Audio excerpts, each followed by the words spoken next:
My name is David Pace, and I'm here with Hannah Geshelin with EastIdahoNews.com. Hannah lives in northern Israel and has agreed to do an interview to tell us about what is going on the ground on this week of the anniversary of the October Hamas attack against Israel. Hannah, give us a little bit of background. Tell us a bit about your story and what is going on in Israel right now. Okay. On October 7th last year, it was one of the holiest days of the Jewish year. It was the Sabbath, but it was also the festival of Simchat Torah, which means rejoicing in the Torah, which is our Bible, our book of law. And it's a very, very special day.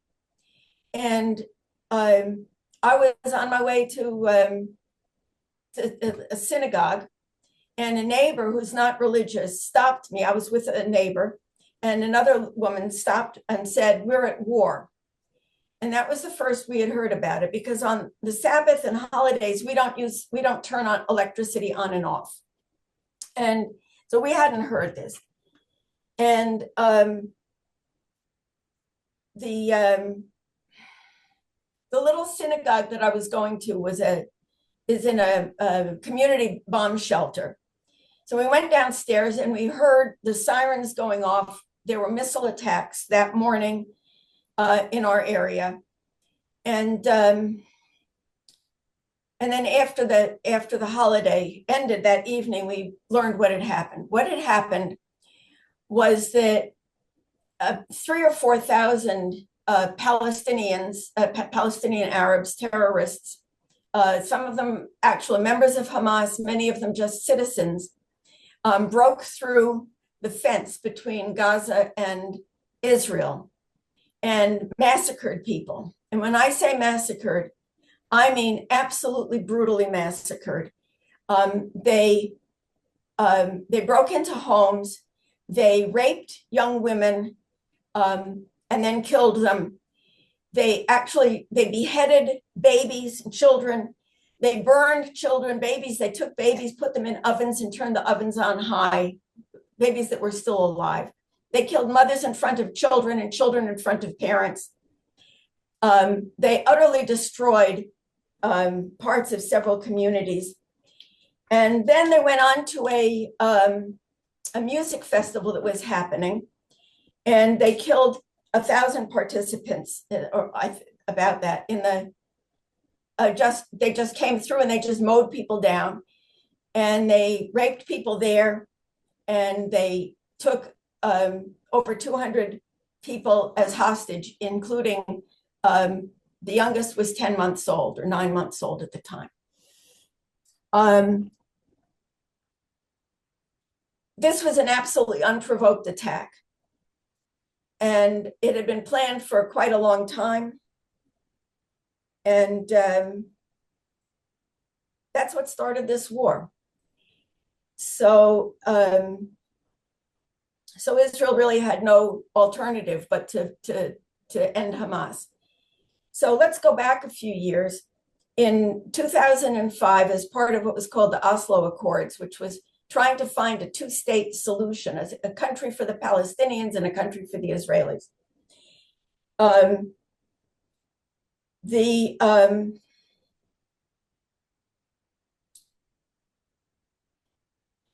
I'm sorry.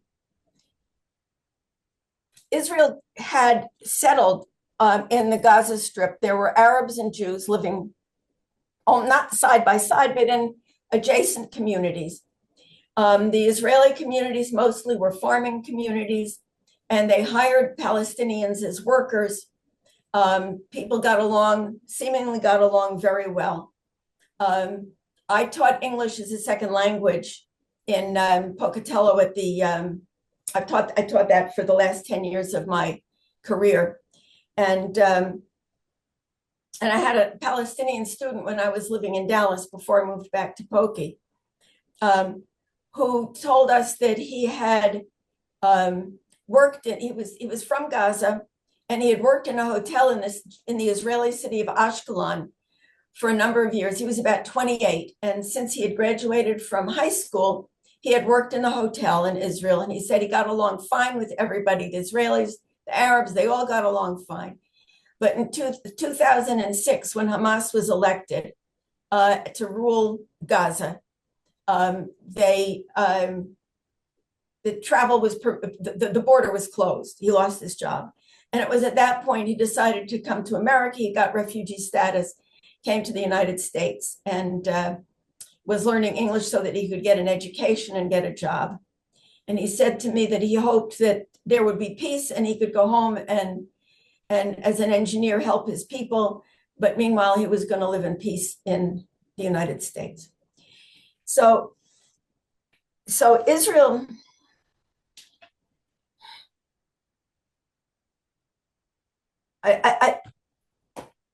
that's sort of the background to the war. Hamas is funded primarily by Iran on the south. The north of Israel is an organization called Hezbollah. Hezbollah is also funded by Iran. And before Hezbollah moved into Lebanon, which is the border that's near me,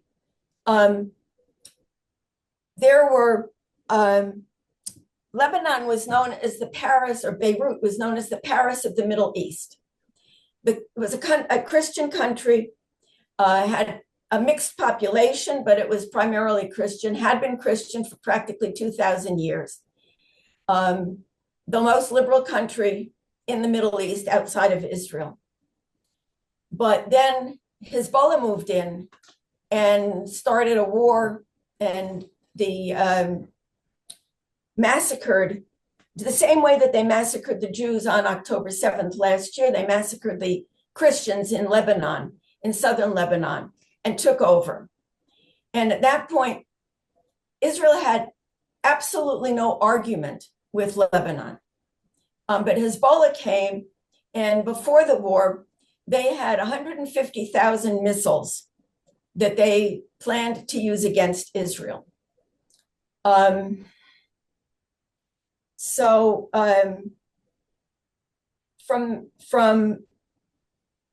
That's where those missiles came on October 7th, when we were in the shelter, praying in the synagogue that was located in the shelter. The missiles came from the north, from Hezbollah. And they haven't stopped. It's been a few weeks ago, Israel started a ground campaign to get rid of Hezbollah. And at that point, things started getting a lot tenser up here. We were living with attacks, but they weren't very frequent, and there weren't that many in the part of Israel that I live in. Israel is an incredibly small country.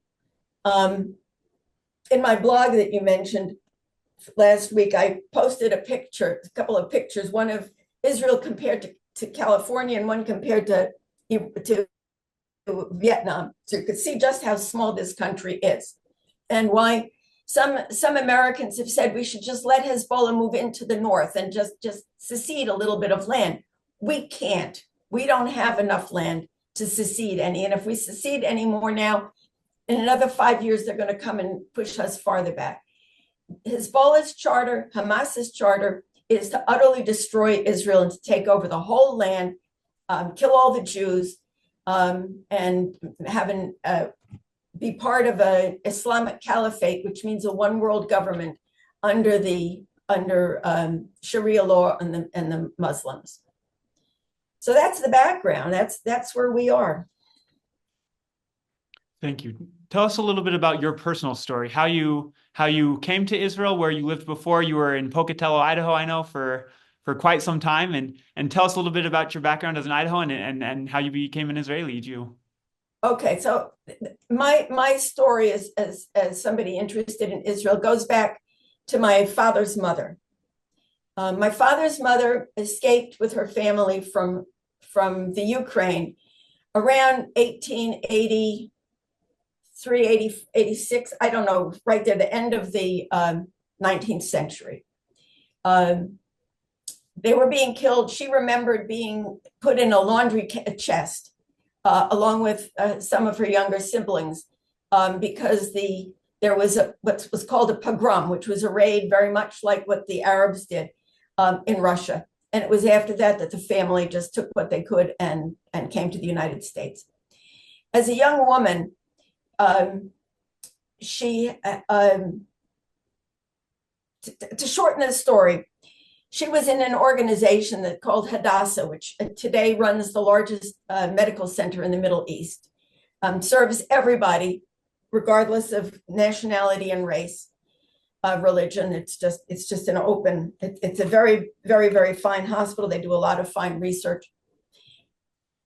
But at that time, 1912, the land was very, very poor. There was virtually no Arab, there was no economy.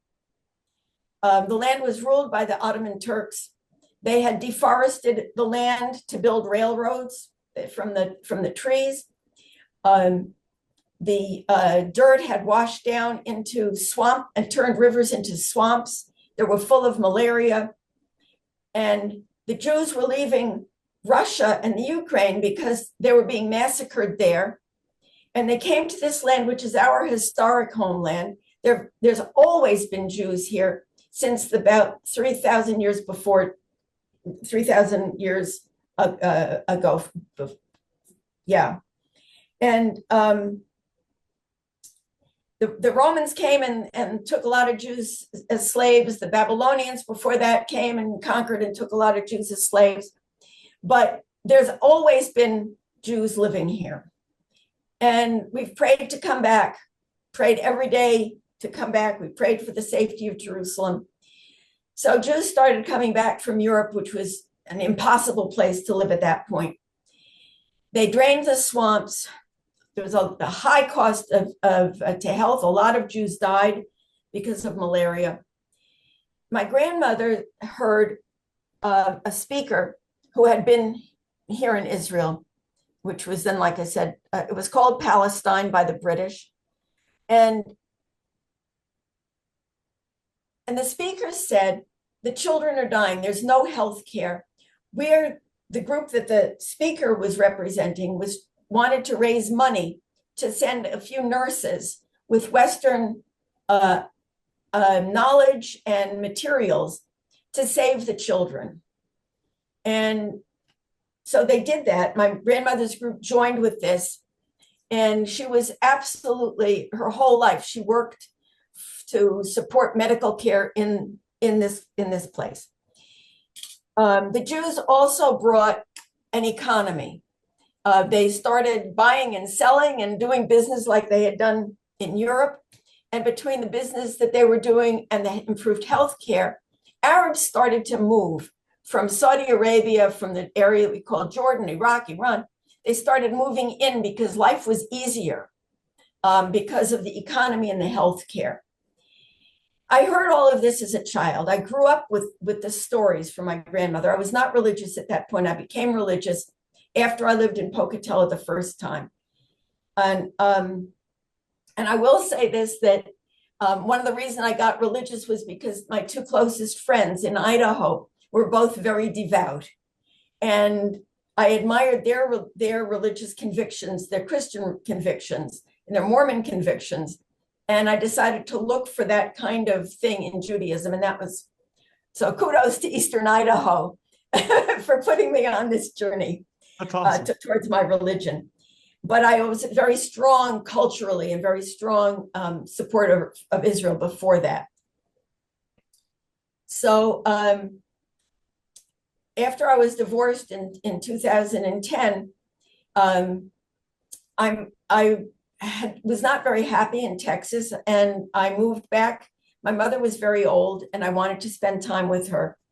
And so I moved back to Pocatello to spend time with my mom. And because it's a very comfortable place. I like small town living.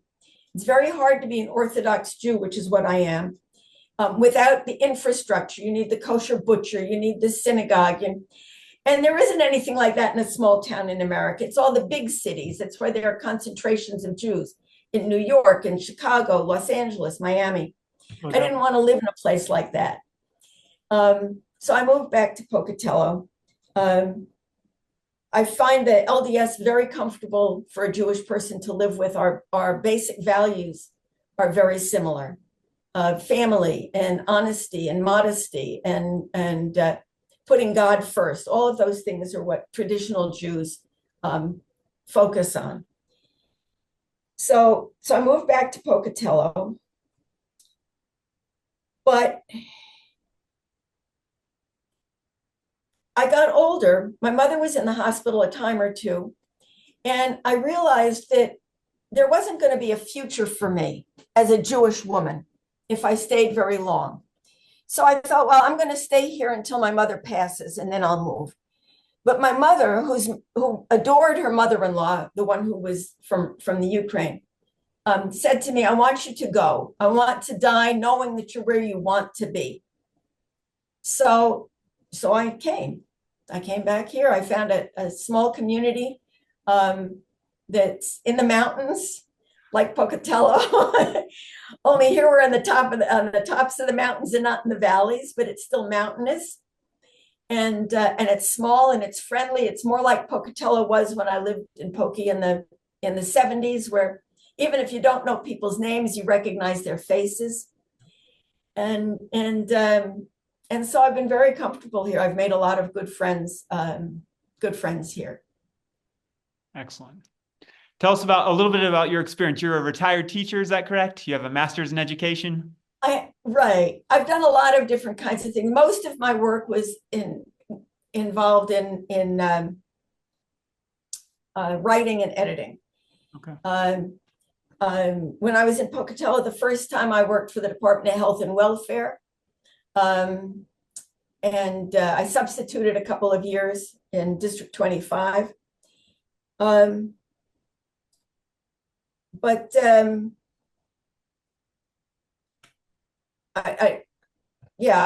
don't remember what the rest of your question was. Oh, just some more about your background and about my background. Your experience here in Idaho. Okay, so I taught ESL.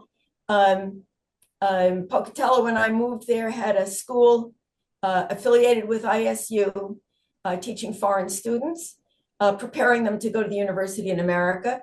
What was interesting for me there was about 95% of our students were from Saudi Arabia and Kuwait.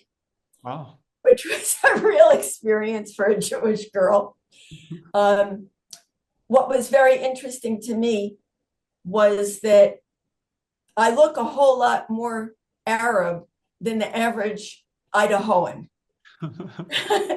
And so the students, a lot of them would ask me, are you sure you're not an Arab? You look like my grandmother. And they respected the fact that I dressed modestly. I never wear pants. I always cover my hair. And I was more familiar to them than a lot of the other teachers who were very American. Mm-hmm. And so I got along really well with most of them.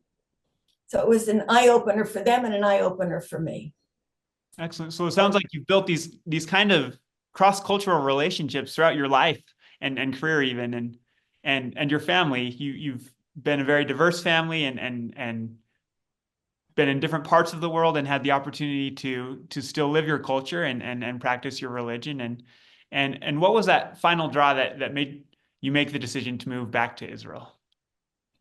It was when my mother was in the hospital and I was there during mealtime and I was looking at the food. I eat kosher food, which is food that's according to the Jewish laws. When I was in Pocatello, I made a few exceptions, but when I ate, there were a handful of restaurants that I would eat at. The rabbis here would have had a fit if they had known. They would have told me you can't do that. But I made sure that what I was eating was vegetarian and prepared in a way that was not, didn't have the things that I couldn't, really couldn't eat. But I didn't want to get older and be in a nursing home or a hospital situation and be brought food that I couldn't eat. And that was really when I said to myself, what am I doing here? I like it. I'm happy. I had a sewing school in Pocatello Sewing School. I had students that learned with me for several years, became very close to some of them, but as close as I was, I knew I needed to go home. So I came to Israel for a couple of weeks, visited some communities, and made the decision, packed up and moved. And what has been your experience there in Israel? Has it been peaceful for the most part? And then just in the past couple of years, it's been a little more difficult. There's been the war going on. It's only the last year that it's really been a big problem. Jews are pretty resilient. We've had an awful lot of problems over the centuries. We're called the eternal people. And we're a people. We don't see ourselves so much as individuals completely. We see ourselves as individuals as part of the Jewish family. So the phrase that you might have heard or seen, Am Yisrael Chai, means the people of Israel live.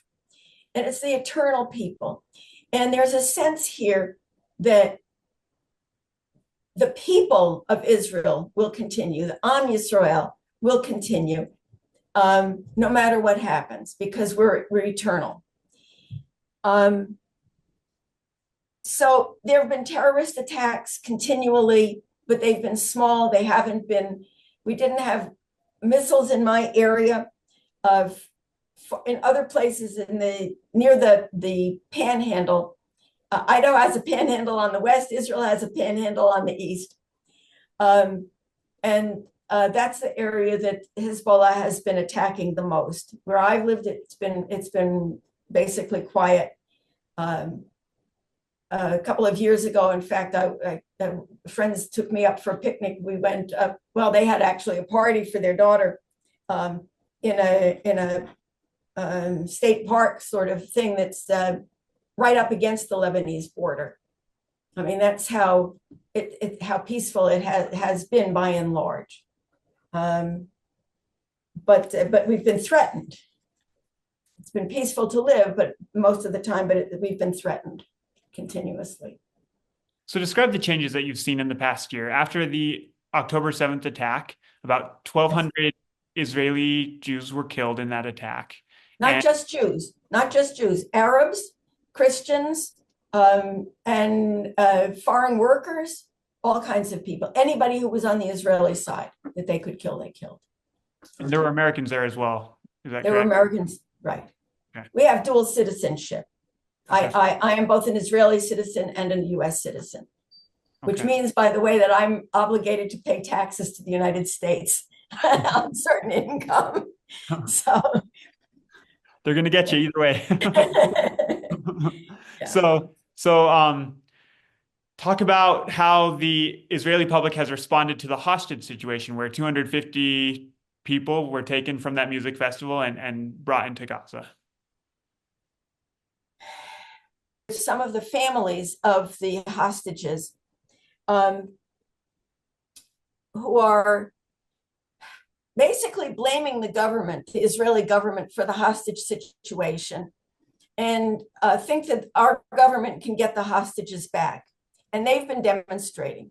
The vast majority of Israelis are very upset about the hostage situation, and but understand that it's not up to Israel we can't just say to Hamas, okay, give us the hostages back. They've already told us no. So our hands are kind of tied. That's why one of the reasons we went into Gaza was to try to get them back. We know that a lot of them have been killed or have died. A lot of them were taken into Gaza when they were already seriously wounded. But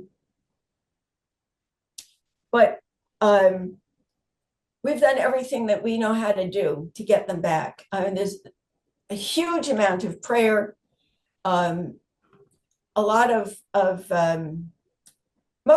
we citizens, our hands are tied. There's only so much that we personally can do. There's a girl from my community who was taken hostage. As far as we know, she's still alive. So her picture is all over town, and her father has been speaking about his experience to different groups here in town.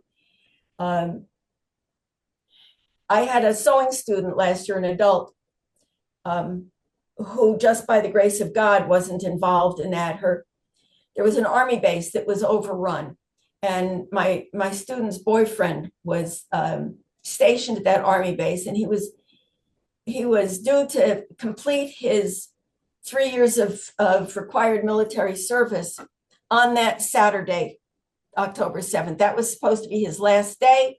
And on the evening of that day or the next day, he was able to go home, finished with his military service. His commanding officer said to him on Thursday, you know, we got a holiday. Why don't you just leave now? Everything is quiet. Go. He already had tickets for that music festival. And his girlfriend, my student, was planning to come down Friday, meet him there, and go to the music festival. But his CO let him off early, and he came home, or came back north, and so they were saved. All last winter, she would schedule appointments, and then she would say, I can't come because I have another funeral to attend. She attended something like 30 or 40 funerals last winter. Her very best friend was the woman Shani Lauk, whose body just was returned recently. There was a famous picture of her on the back of a truck with her body was broken. She was absolutely tortured before she was killed. So it's very, very close to us. Everybody knows somebody who was either there or was killed. It's a very small country. It's a very small country. So everybody knows everybody else. What has been the public reaction as this war has continued on for now over a year? I heard yesterday that that attack was the deadliest attack on Israeli civilians in the history of the modern state of Israel, as well as Right. the ensuing conflict has been the most devastating attack on Palestinians or the most devastating war that they've experienced at least in their modern history. Um, how can you describe Israeli reactions to this conflict and where do the people of Israel stand today? Okay. The first thing you have to understand is that all of the figures of Palestinian deaths come from Hamas. The Gaza Health Ministry is a wing. It's like the United States Department of the FDA or the National Institutes of Health. It's part of the Hamas government, and the numbers cannot be trusted. There is absolutely no way that many people have been killed. That's number one. Hamas uses human beings as shields.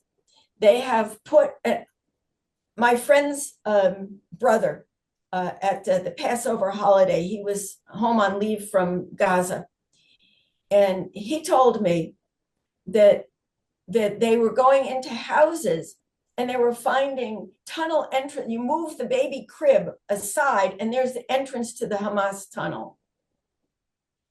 There's no difference between the civilians and Hamas. It's the same thing in Lebanon. The Lebanese people who are Hamas, Hezbollah people in southern Lebanon, the people who moved in and killed and threw out the Christians, they're being paid by Hezbollah to have rocket launchers in their homes. So they are not really civilians. And that's what they found in Gaza. They're not civilians. You can't be a civilian if you have war bombs and stuff aimed at your enemy in your front room. That's not a civilian. That's a combatant. But So go ahead, sorry. No, go ahead. But undoubtedly there have been too many civilians who have been killed in the crossfire. Both Israelis and Palestinians have died. I believe the numbers I saw from ABC this week were that in total 800 Israeli civilians, 346 Israeli Defense Force members have died in the conflict. The Gaza Ministry of Health reports 41,900 Palestinians killed and 97,300 wounded. And obviously, it's hard to verify those numbers, but the scale of the conflict and the reports of hospitals being bombed and the health infrastructure being taken out, I think these are things that really stir the American public. How do you see the best ways to move forward? But before I talk about the best way to move forward, I have to explain that those hospitals are filled with weapons. They are launching places for missiles. They are not hospitals the way we understand a hospital. They might have been at one time. They are not now. They are, I know people who've been there, who've seen them. And that's number one. Number two, Israel drops leaflets telling people we are going to come after, we're going after the Hamas office in your building. So please leave the building. Many times the Hamas get people to leave. It forcibly keeps them there because they get a lot of sympathy from having high numbers of deaths. It's understandable, but I feel terrible for the Palestinian Arabs who have been misled by this terrible, terrible regime. But Hamas and Hezbollah value death more than life. They believe that if they die as a martyr, that they go directly to heaven. And so by preventing people from leaving, they're making martyrs out of these civilians, and they're actually doing them a favor, so to speak, little fake quotes there, by killing them and making them martyrs so that they go straight to heaven. It's a very perverted view of the universe compared to Judeo-Christian values. What do you believe the right path is for Israel moving forward at this stage? It's been now over a year. The conflict has continued, and it looks like Israel is expanding to another front in Lebanon. Can you describe? No, excuse me. Israel is not expanding to another front in Lebanon. Israel is protecting its citizens. Okay, we have had now, Hezbollah has had at the beginning of the war 150,000 missiles. As of 2 weeks ago, they had shot 8,000 of them at Israel. In the last 2 weeks, that number has risen to 25,000 missiles. We have a missile defense system that's very effective, but the number of missiles coming at one time is so vast that it's missing. It can't handle all of them.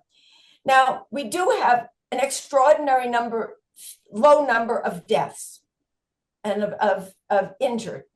Number one, we have spent a fortune on reinforcing buildings. Individuals have spent a fortune putting a safe room in their building that was built, like 30 or 40 years ago.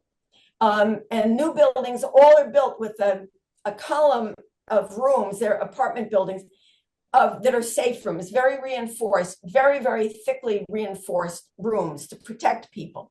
So that's number one. We're taught how to be safe.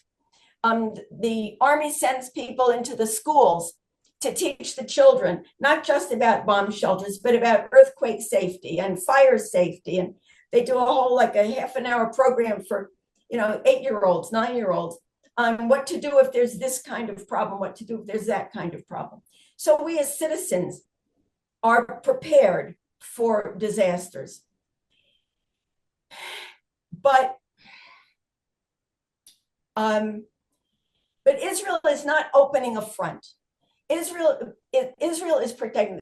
The night before last, we had 4 attacks in my community between the hours of 4 p.m. and about 1 a.m. Okay, it's really hard to sleep. You can't sleep, and then we hear the booms. We hear the Iron Dome shooting missiles down. We hear that. We have to hide from the shrapnel. It takes about 8 or 10 minutes for the shrapnel to complete falling out of the sky. Some of these missiles are 2 meters long, big. We're not talking about arrows out of a quiver on somebody's back. We're not talking about a Molotov cocktail in an old beer bottle. We're talking about real weapons of destruction. And The amount of property damage here in Israel is immense. Why have so few people been killed? Partly because we're prepared, and honestly, quite honestly, because we pray a lot and God protects us. We have friends praying for us in all around the world, people who are good-hearted, who understand that we're being attacked by people who, it's the Arabs, they say, we're going to get rid of the Saturday people. That's us who celebrate our Sabbath on Saturday. And then we're going to go for the Sunday people, which is the Christians. The Muslims celebrate the God's Lord's Day on Friday. They're planning on taking over the world. That's what their goal is.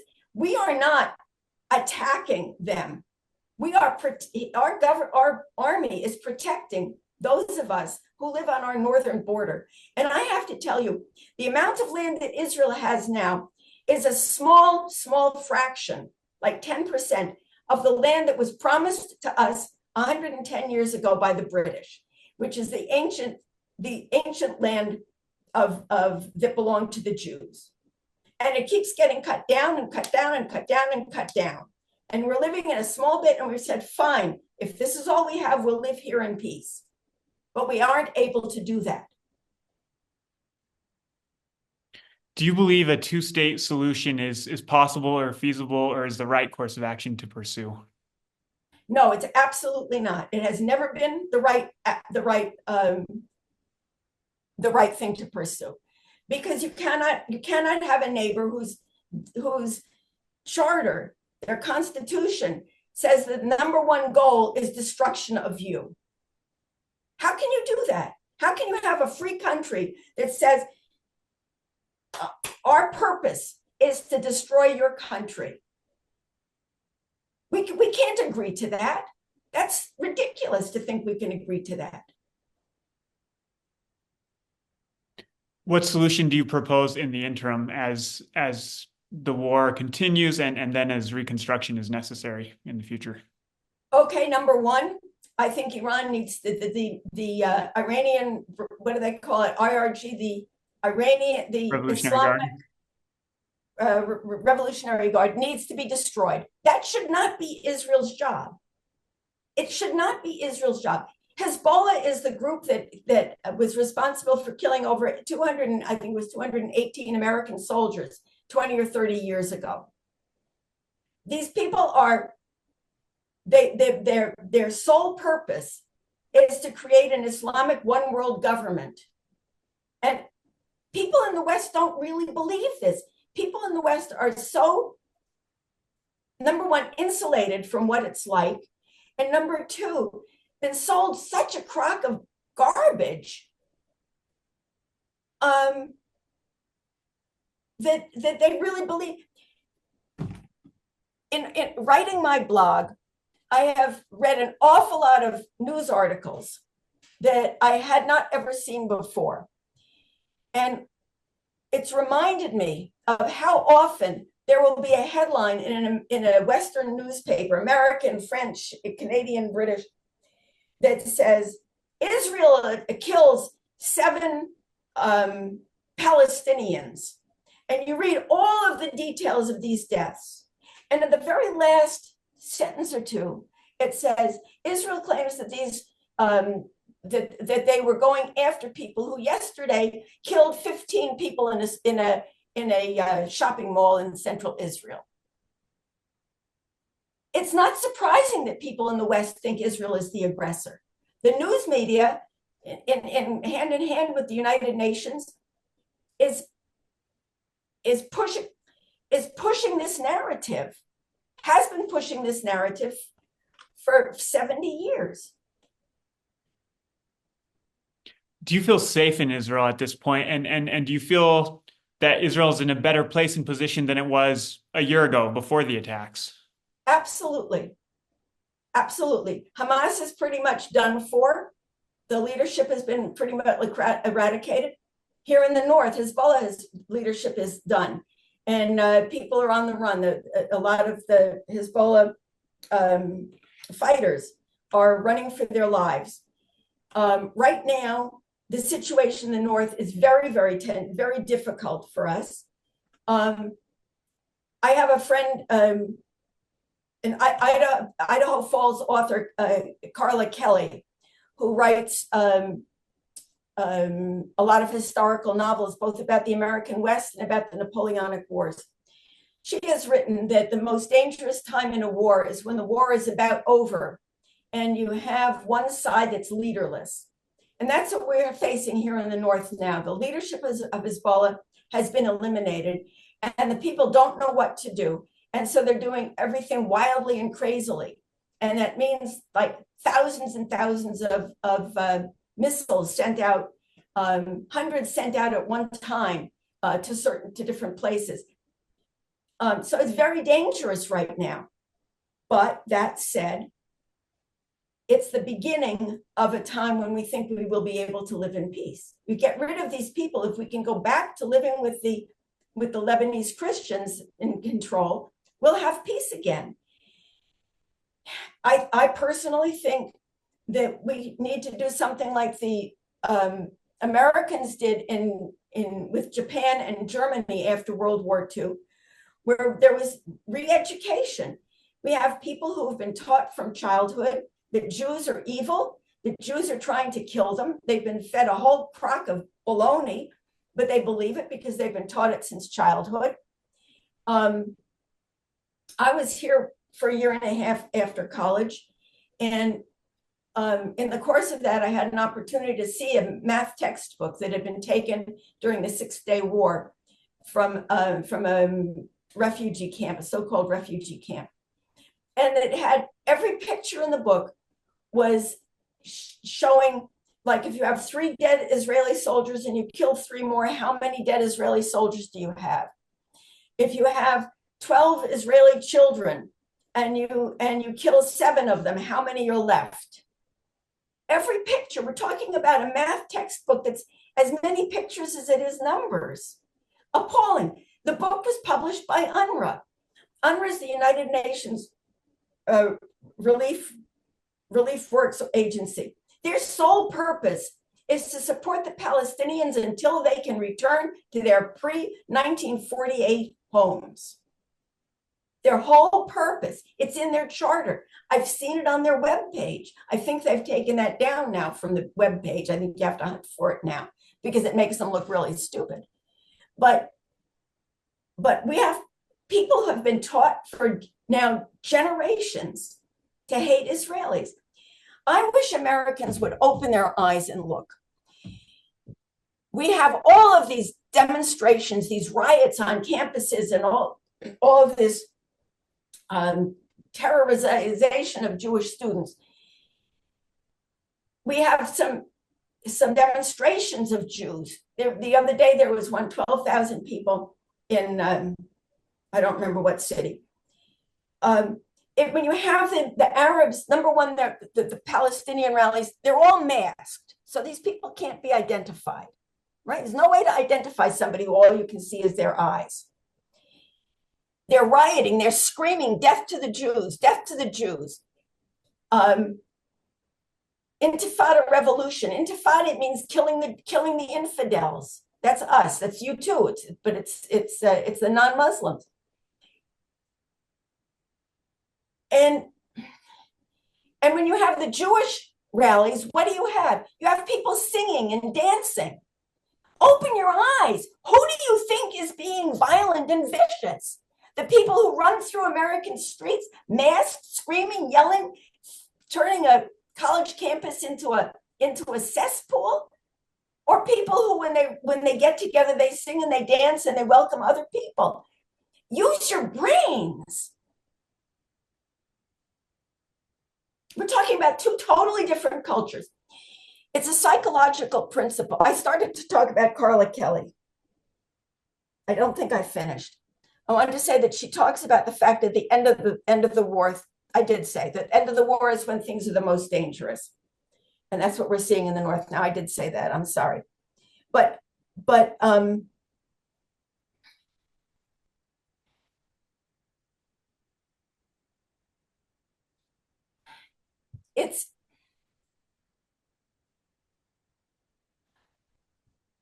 you have a culture that believes in education, that believes in morality, in life, that honors life to the point that Yahya Sinwar, who's the head of Hamas, I don't know, I'm sure this has not been publicized in any mainstream American news. He was imprisoned for a number of years in an Israeli prison for terrorist acts. Mm-hmm. During that time, he developed a brain tumor. He was given brain surgery at the expense of the Israeli taxpayer. And he was healed from the brain tumor, and he was later released in a prisoner transfer to get. There was a man named I think his name was can't think of his name. I can see it, but I'm not 100% sure of his name.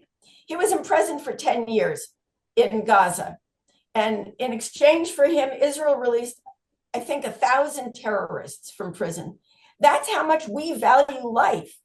We are not killing people wantonly. We have not gone into shopping malls in Gaza and shot up people just because we could. We do not believe in taking our children and strapping bombs on them and sending them off to become martyrs. There's a psychological principle called projection. When you look at another person, you often see in them the things that if it's an enemy, you see in that person, you project onto that person the things that you dislike about yourself. And we are in that position with the Palestinians. They have been taught that we are just like them. It's just like Americans think that Israelis are unreasonable because we don't treat the Palestinians the way Americans would. Americans have an open heart. We expect the best of other people. It's very hard for Americans to understand that there are people whose values are 100% opposite of theirs. So or continue, you're fine. No, go ahead. In your writing, you describe just a quote. Right now, it's 11:15 p.m. The echoes of artillery shelling are keeping me awake. I live alone, but this is a night when I particularly wish for company. The U.S. government has been pressuring Netanyahu to call a ceasefire with Hamas and Hezbollah. Blessedly, he has refused. So describe how this war impacts you personally, as well as the people that you know and love there in Israel. Okay. So at the beginning of the war, I sent out to the English speakers WhatsApp group in my little community. I said, if you have children or husbands who are fighting, who have been called up, give me their names and I'll print out a list of all of them and we can all pray for them. Inside of 2 hours, I had 62 names. Okay, so that's number one. Everybody knows somebody who has died. A very, very close friend of mine, one of my first friends here, her son was one of the first to die. His wife, his widow, and I were very close. I was a guest in their home many times. They had 3 lovely, lovely little boys, the oldest of whom at the time of his father's death was 6.5. We all know people like this. We all have lost people. So what are we doing? We believe this is a just war. We believe that we are doing what we have to do to protect ourselves. We cannot have any more land taken from this very, very small place. So I live close to the northern border. So we have been started when one of a woman here, her son was sent to the border, and she sent him a care package. Well, that's how it started. And now we're providing Sabbath meals for hundreds and hundreds of men and women every week because they're in little tiny temporary encampments. They don't have mess halls. They're given the equivalent of MREs, meals ready to eat, which any soldier will tell you is not something you want to live on. I can attest. So we're giving them a home cooked meal every week, and children from all over the country who've heard of this project, school children, are sending us cards thanking them for their service. This is a volunteer army. I mean, people are drafted. They have to serve. Men and women have to either serve in the army or do national service.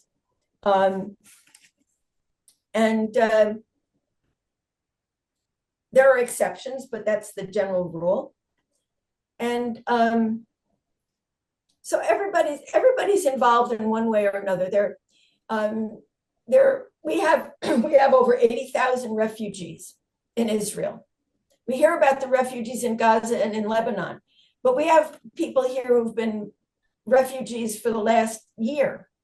They live too close to too close to Hamas or too close to where Hezbollah has been, the places Hezbollah has been targeting the most.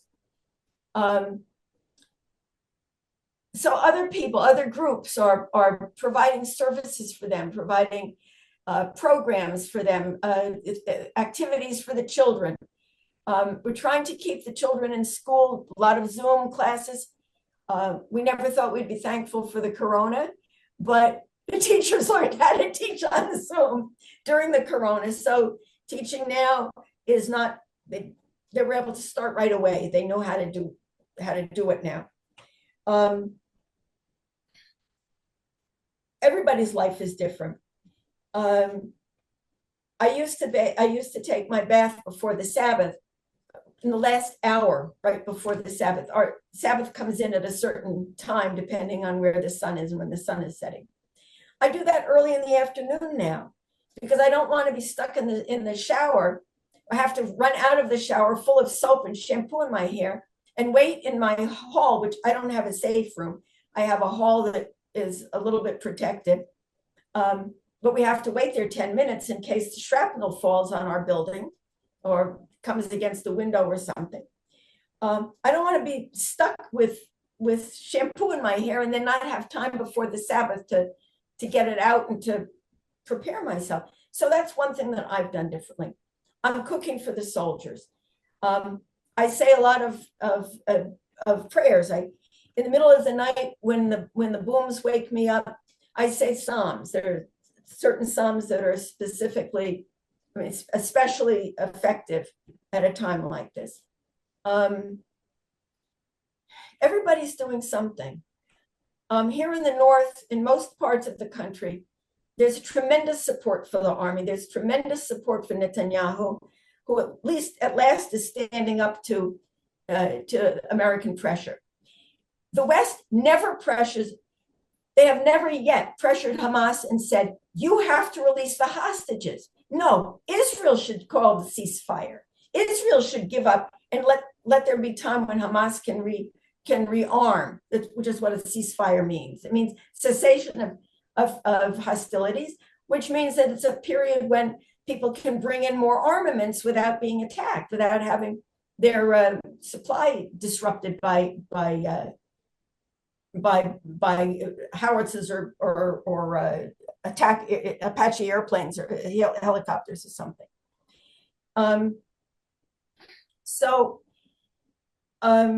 Everybody I know in the north is supportive of the war and supportive of Netanyahu. Netanyahu has been elected over and over and over. The West hates him because the West would be a lot more comfortable if Israel wasn't here. Let's be honest. We cause a lot of problems for the world because the Arabs are very unhappy. We have a lot of Arabs living in the West now, the last 15, 20 years, a lot of migrants. And they don't want Israel. And they are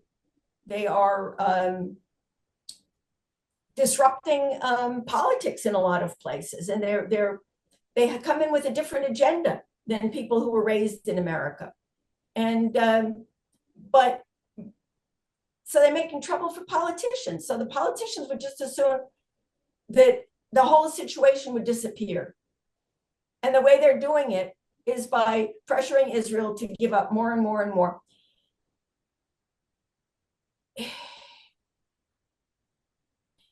In 1956, Egypt started a war.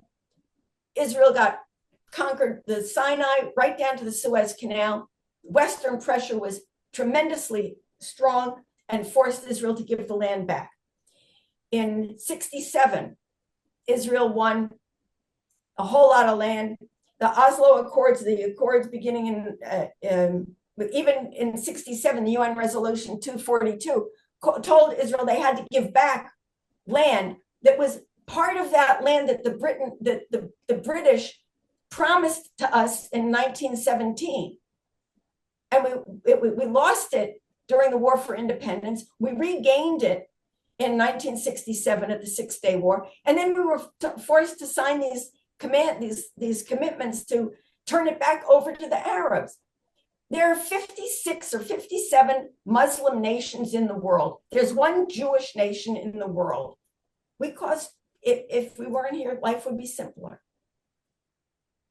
Well, we're glad you're here. We're glad the Muslims are here, and the key is, and we're the idealistic Americans, right? Who aren't facing the reality of war every day on both sides of this conflict.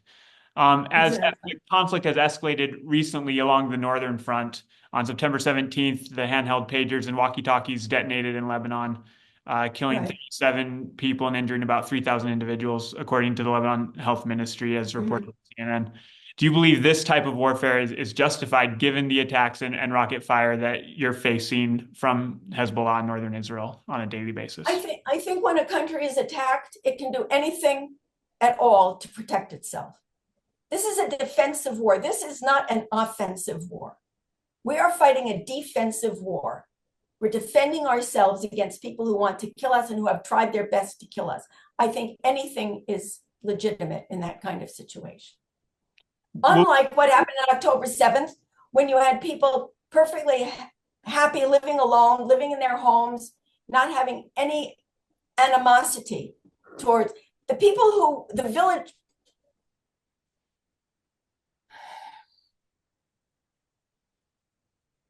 The communities that were the most affected by October 7th along the Gaza border were primarily places that were the homes of people who really, in deepest part of their hearts, believed in cooperation. They really believed in the two-state solution. They really believed that by befriending the Palestinians that lived nearby, across the border, but nearby, that they were helping to bring peace.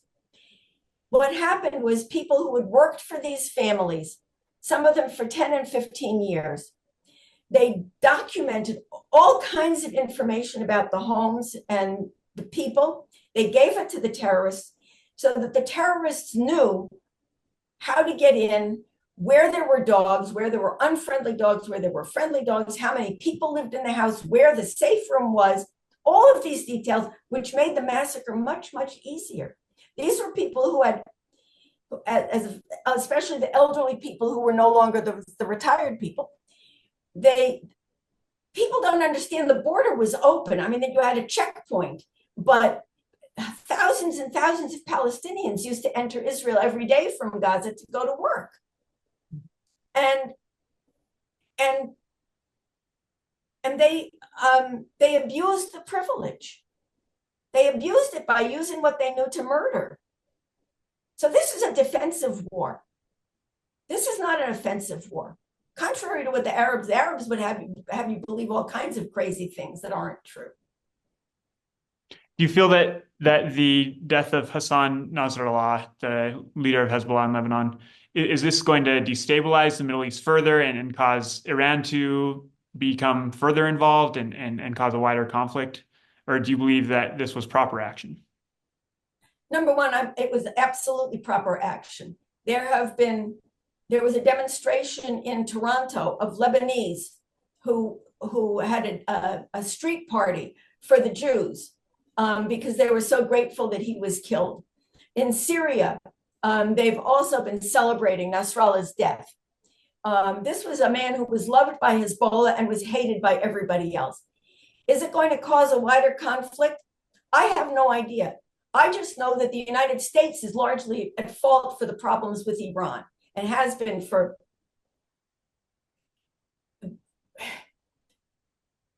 Obama signed an agreement with Iran, encouraging them, helping them to get nuclear power. And he swore, oh, they're never going to use it against Israel as a bomb. Well, we knew that that was lie. If he had refused, if we had $6 billion of money impounded in the United States, you had, in the beginning of the war, it was all given to Iran, back to Iran. They stopped the embargo on these funds. What did they do with it? They used it to rearm Hamas. I mean, we are not supported. A lot of Americans are speaking out of both sides of their mouth. We support Israel. Israel has a right to defend itself, but not too much. In recent remarks, Vice President Harris has reflected that she does support the right of Israel to defend itself. President Trump has made similar points throughout his campaign. Do you feel that Israel will continue to have a strong ally in the United States despite the recent escalation in actions? And do you feel that the United States needs to increase its support or take additional actions?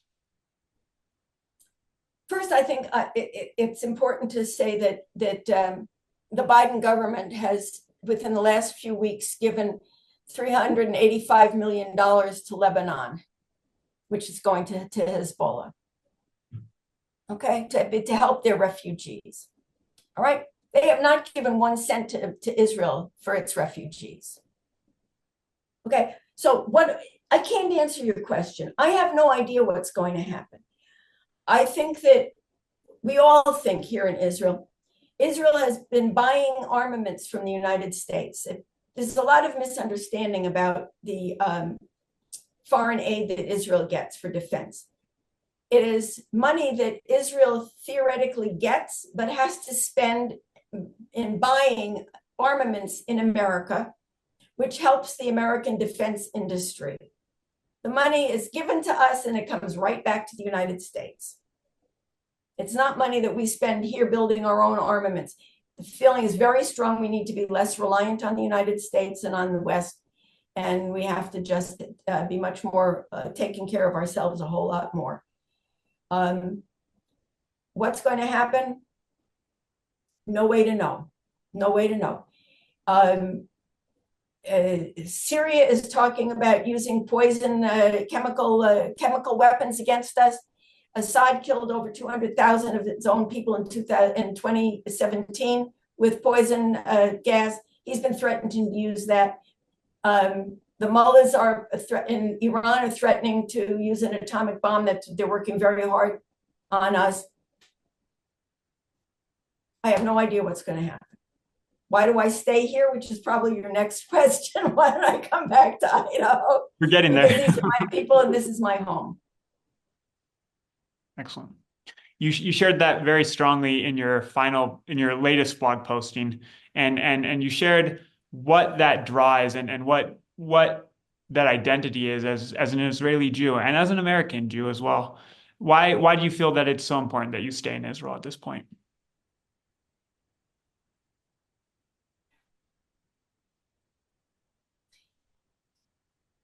We are Am Yisrael, we are the people of Israel. I am part of that people. We pray in the plural. We do not pray in our daily prayers. We do not pray, protect me, heal me, give me peace. It's all in the plural. Bring us health, bring us peace, protect us from our enemies. It's all plural. Here, I am part of that plural. In the United States, there's a lot of division. You have an awful lot of liberal Jews whose values, I hate to say, tend to be the progressive lefts. They're not the values of traditional Judaism at all. The Jews who are supporting and all of these left-wing causes, the Jewish names, the Jewish people who say Judaism supports all of these things that an awful lot of Christians consider perversions. That's not Jewish law. That's a modern take with on Judaism. There are an awful lot of those people in America. They have very loud voices. I'm more comfortable here. I like living in a small town. I like being surrounded by other Jews. It's my culture. There are a lot of things about American culture I never felt right with. Jews we spend our free time differently than the majority of people. It's not the Jewish thing to have a barbecue and then a pickup softball game. But that's a very big thing in American culture. And there's so many things like that I always felt a little bit out of place. Here, I don't feel out of place. I have trouble with the language still. But this is my place. This is my place. Well, thank you, Hannah. Thank you for taking the time to speak with us and to share your perspective and experiences as an American Israeli Jew living in northern Israel during this time.